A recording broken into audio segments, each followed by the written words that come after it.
Hello friends, എല്ലാവർക്കും നമസ്കാരം. നമ്മുടെ ഇഷ്ടപരമ്പരയുടെ വരാൻ പോകുന്ന ചില വിശേഷങ്ങളിലേക്ക് ഏവർക്കും സ്വാഗതം. അങ്ങനെ ശിവരാജനിലേക്ക് നമ്മുടെ കാവേരി എത്തിപ്പെട്ടിരിക്കുകയാണ് കേട്ടോ. അപ്പോൾ ശിവരാജന്റെ വീട്ടിൽ പോയി കാര്യങ്ങൾ അന്വേഷിക്കാൻ കാവേരി തീരുമാനിക്കുകയാണ്. അതിനുവേണ്ടി നിവിനെ വിളിച്ച് സഹായം അഭ്യർത്ഥിക്കാം. അപ്പം നമ്മുടെ നിവിനും കാവേരിയുടെ ഒപ്പം വരാം, ഇതിന്റെ സത്യാവസ്ഥ കണ്ടെത്തിയേ മതിയാകൂ എന്ന് കാവേരിനെ അറിയിക്കുകയാണ് കേട്ടോ. അങ്ങനെ അവർ രണ്ടുപേരും കൂടി ശിവരാജന്റെ വീട്ടിലേക്ക് പോകാനായിട്ട് തീരുമാനം ആവുകയാണ്. ഇതേ സമയം നമ്മുടെ സുജാതയാണെങ്കിൽ നേരം പുലർന്നിട്ടും വീട്ടിലേക്ക് കയറാൻ പേടിച്ച് വിറച്ച് പുറത്ത് തന്നെ നിൽക്കുക. അപ്പം ഗീത അവിടേക്ക് വരികയാണ്. അമ്മേ, ഇത് എന്തിനാ ഇങ്ങനെ ഇരിക്കുന്നേ?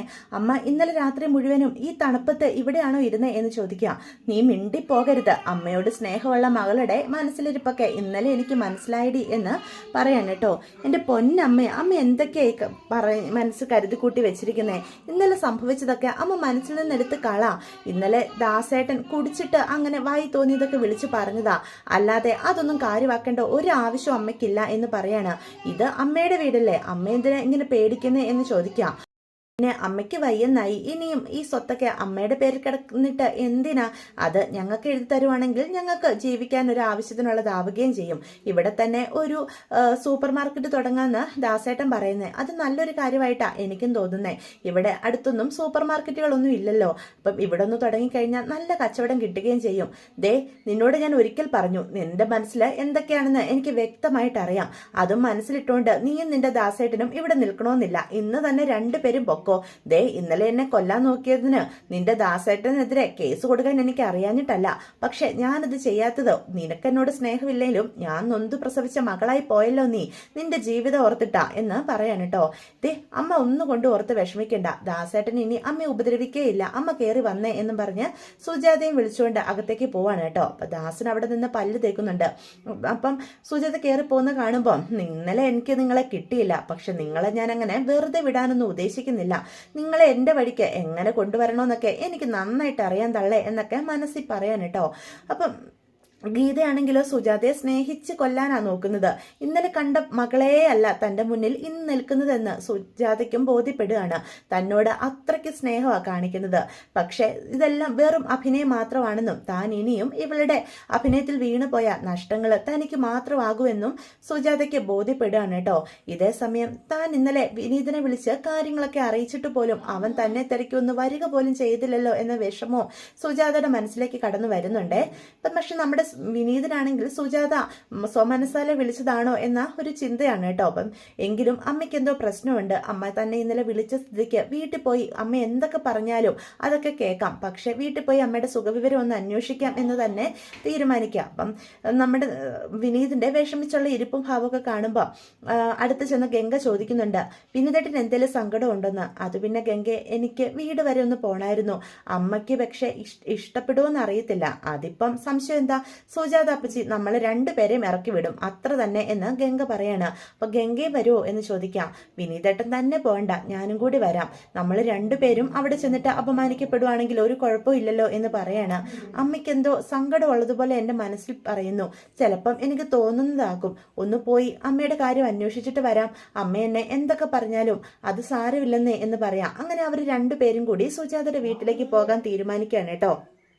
ഇതേ സമയം നിവിനും കാവേരിയും കൂടി പട്ടണത്തിൽ എത്തിച്ചേരുകയാണ്. എന്നിട്ട് അവിടെ ശിവരാജന്റെ വീടിന്റെ അഡ്രസ്സൊക്കെ ചോദിച്ച് വീടിന്റെ ഫ്രണ്ടിലെത്തുക. അപ്പൊ ഇതാണ് വീട്, ശിവരാജന്റെ വീട്.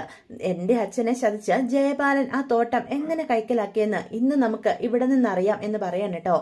ഇവര് സത്യങ്ങളൊക്കെ തുറന്നു പറയുമെന്ന് ഉറപ്പുണ്ടോ എന്ന് നിവിനപ്പം കാവേരിയോട് ചോദിക്കാം. നമുക്ക് ശ്രമിച്ചു നോക്കാം. ഒന്നും ഇല്ലായ്മയിൽ നിന്ന് നമ്മൾ അറിഞ്ഞു പെറുക്കി ഇവിടെ വരെ എത്തിയില്ലേ, ഇതിന്റെ പിന്നിൽ എന്തൊക്കെ കളികൾ നടന്നിട്ടുണ്ട് എന്ന് നമുക്ക് എന്തായാലും അറിയുക തന്നെ വേണം എന്ന് പറയാൻ കേട്ടോ. നമ്മൾ അവിടെ ചെന്ന് എന്താ പറയുക എന്ന് അപ്പം നിവിൻ കാവേരിയോട് ചോദിക്കാം. അതൊക്കെ ഞാൻ സംസാരിച്ചോളാം, നിവിന്റെ കൂടെ നിന്നാ മതി എന്ന് പറയണേ. അങ്ങനെ നിവിനും കാവേരിയും കൂടി ആ വീട്ടിലേക്ക് കയറി ചെല്ലുകയാണ് കേട്ടോ. അപ്പം അവരങ്ങോട്ട് വരുമ്പോഴത്തേക്കും നമ്മുടെ നരൻ പുറത്തു പോകാനായിട്ട് ഇറങ്ങി വരികയാണ്. അപ്പം ഒരു പെൺകുട്ടിയും പരിചയമില്ലാത്തൊരു ആൺകുട്ടിയും കൂടി വരുന്ന കാണുമ്പം നരൻ അവരോട് ആരാ എന്നുള്ള രീതിയിൽ ചോദിക്കുന്നുണ്ട്. അത് ശിവരാജൻ, അദ്ദേഹത്തെ കാണാനായിട്ട് വന്നതാ എന്ന് പറയാം. അപ്പം വലിയ താല്പര്യമില്ലാത്ത പോലെ നരൻ പറയും അകത്തുണ്ട് എന്ന് പറയണേ. എന്നിട്ട് കൂടുതലൊന്നും ചോദിക്കാതെ നരൻ അങ്ങോട്ട് കടന്നു പോവാണ് കേട്ടോ. കാരണം ശിവരാജന്റെ പേര് പറഞ്ഞതുകൊണ്ട് തന്നെ നമ്മുടെ നരൻ താല്പര്യം കാണിക്കാത്തത്. അത് കാണുന്ന കാവേരി നിവിനോട് പറയും, എന്തൊരു മനുഷ്യനാ, എന്തൊരു ജാടയെന്ന് നോക്കിക്കേ. ഓ, ഈ ശിവരാജൻ എന്ന് പറയുന്ന ആളുടെ മകനായിരിക്കും. അതെന്തെങ്കിലും ആവട്ടെ, നമ്മള് ശിവരാജനെ കാണാനല്ലേ വന്നത്, അയാളെ കണ്ടിട്ട് കാര്യം സംസാരിച്ചിട്ട് നമുക്ക് പോകാം എന്ന് നിവിൻ കാവേരിയോട് പറയാണ് കേട്ടോ. ഇതേ സമയം ശിവരാജനെ തിരക്കി ആള് വന്നിട്ടുണ്ടെന്ന് ജോലിക്കാർ അറിയിച്ച മുഖേന ശിവരാജൻ ഇറങ്ങി വരികയാണ്. അപ്പം ആ കാവേരിയും നിവിനും വന്നിരിക്കുന്നതെന്ന് മനസ്സിലാക്കുന്ന ശിവരാജന് ആകെ പേടിയാവുകയാണ് കേട്ടോ. തന്റെ കയ്യിൽ നിന്ന് കാര്യങ്ങളൊക്കെ കൈവിട്ടു പോയി തുടങ്ങി എന്ന് ബോധ്യപ്പെടും. അരവിന്ദന്റെ കുടുംബം സത്യാവസ്ഥ അറിഞ്ഞു എന്ന് പറഞ്ഞപ്പോഴും താൻ അത്ര കാര്യമാക്കി എടുത്തില്ല. പക്ഷെ ഇവരെല്ലാം അറിഞ്ഞു പെറുക്കിയ ഇവിടെ വന്നിരിക്കുന്നത്, തന്റെ മുന്നിലിരിക്കുന്നത് അരവിന്ദന്റെ മകളാണ് എന്നും അവൾ അത്ര നിസ്സാരക്കാരിയല്ല എന്നും ശിവരാജന് ബോധ്യം വരികയാണ് കേട്ടോ. കാരണം കാവേരിയെ പറ്റി ജയബാലൻ പറഞ്ഞും ശിവരാജൻ അറിയാം. പക്ഷെ അവരുടെ മുന്നിൽ ഒന്നും അറിയാത്തതുപോലെയാണ് സംസാരിക്കുന്നത്. ജയബാലൻ എന്ന ആളാണ് കാശൊക്കെ എനിക്ക് കൊണ്ടേ തന്നിരുന്നതെന്നും അതിനിടയിൽ അരവിന്ദൻ എന്ന ആള് ആണ് തോട്ടം മേടിക്കാൻ ഇരുന്നതെന്നും എനിക്കറിയില്ല എന്നും ഒക്കെയാണ് ഒരു നിരപരാധി സംസാരിക്കുന്ന പോലെയാണ് കേട്ടോ ശിവരാജൻ അവരുടെ മുന്നിൽ സംസാരിക്കുന്നത്. തനിക്കൊന്നും അറിയില്ല എന്നും ജയബാലനാണ് തനിക്ക് കാശ് തന്നത്, അതുകൊണ്ട് തന്നെ ജയബാലന് താൻ തോട്ടം എഴുതി കൊടുത്തു എന്നുള്ള രീതിയിലാണ് കേട്ടോ ശിവരാജൻ സംസാരിക്കുന്നത്. പക്ഷേ രഘുനാഥ് ഇത് മുകളിൽ നിന്ന് കേൾക്കുന്നുണ്ട് കേട്ടോ. അപ്പൊ തന്നെ അന്വേഷിച്ച് അരവിന്ദന്റെ കുടുംബം ഇവിടെ വരെ എത്തിയിരിക്കുന്നു എന്ന സത്യം രഘുനാഥന് മനസ്സിലാവുകയാണ് കേട്ടോ. അപ്പൊ നിരാശയോടെ കൂടിയാണ് കാവേരിയും നിവിനും അവിടെ നിന്ന് ഇറങ്ങുന്നത്. പക്ഷേ രഘുനാഥൻ അവരുടെ മുന്നിലേക്ക് ഇപ്പോൾ ചെല്ലുന്നുമില്ല. ഇനി നമ്മൾ എന്ത് ചെയ്യും? ഇവിടെ ഇനി നമുക്കൊന്നും ചെയ്യാനായിട്ട് സാധിക്കില്ലല്ലോ. തൻ്റെ അച്ഛൻ കാശുകളൊക്കെ അയച്ചു കൊടുത്തതിന് ഒരു തെളിവും ഇല്ലല്ലോ എന്ന് ചോദിക്കാം. എനിക്കൊന്നും മനസ്സിലാകുന്നില്ല നിവിനെ. ഈ ശിവരാജൻ ഇയാളെ അത്രയ്ക്കങ്ങ് വിശ്വസിക്കാൻ കൊള്ളാവോന്ന് എനിക്ക് തോന്നുന്നില്ല. അയാളുടെ ഉള്ളിൽ എന്തൊക്കെയോ കള്ളത്തരങ്ങളുണ്ട്. തൻ്റെ അങ്കിള് ജയബാലനെ എനിക്ക് കാണുമ്പോൾ തോന്നുന്ന അതേ ഫീലിങ്സാ ഇയാളെ കണ്ടപ്പോഴും എനിക്ക് തോന്നിയത് എന്ന് പറയാം. താൻ എന്താ പറഞ്ഞു വരുന്നത്? ജയബാലനും ഈ ശിവരാജനും കൂടി ചേർന്ന് കളിച്ച് കളിയാകുമോ ഇത് എന്നാണോ തന്റെ സംശയം? എക്സാക്ട്ലി അത് തന്നെയാകും. എന്റെ അച്ഛനെ ചതിക്കാൻ ജയബാലനെ കൂട്ടുനിന്നതാകും ഇയാള്. എന്റെ പാവം അച്ഛനെ ചതിച്ചത് രണ്ടുപേരും ചേർന്നിട്ടാകും എന്ന് പറയാൻ കേട്ടോ. ഇതേ സമയം രഘുനാഥ് എന്ത് ചെയ്യണോന്നറിയാതെ ഇങ്ങനെ ചിന്തിച്ചു നിൽക്കാണ്.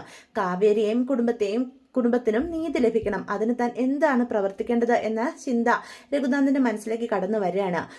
അപ്പോഴാണ് നരന്റെ കാര്യം ഓർമ്മ വരുന്നത്. നരനെ ഇതിൽ ഇൻവോൾവ് ചെയ്യിക്കണം. അവനിപ്പം എല്ലാത്തിൽ നിന്ന് മാറി നിൽക്കുവാണെങ്കിലും താൻ ഒരു വാക്ക് പറഞ്ഞാൽ ഉറപ്പായിട്ടും തന്റെ വാക്കിനെ അവൻ എതിർക്കില്ല. അതുകൊണ്ട് തന്നെ അരവിന്ദന്റെ കുടുംബത്തിന് നീതി മേടിച്ചു കൊടുക്കാൻ നമ്മുടെ നരനോട് സഹായം ചോദിക്കാൻ തന്നെ രഘുനാഥൻ തീരുമാനിക്കാണ് കേട്ടോ. അങ്ങനെ നരനും കാവേരിയുടെ കുടുംബത്തിലേക്ക് എത്തിപ്പെടുന്നത് വരും എപ്പിസോഡുകളിൽ നമുക്ക് കാണാനായിട്ട് സാധിക്കും. പക്ഷെ ശിവരാജൻ വെറുതെ ഇരിക്കുന്നില്ല. കാവേരി അന്വേഷിച്ചു വന്ന കാര്യം അപ്പൊ തന്നെ ജയബാലനെ അറിയിക്കുന്നുണ്ട്.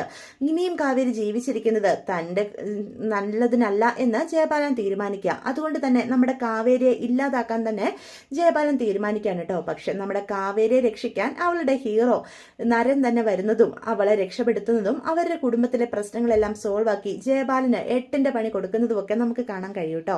ഇതൊക്കെയാണ് വിശേഷങ്ങൾ. വീഡിയോ ഇഷ്ടപ്പെട്ടുവെങ്കിൽ ചാനൽ സബ്സ്ക്രൈബ് ചെയ്യാൻ മറക്കരുത്, ലൈക്ക് ചെയ്യാൻ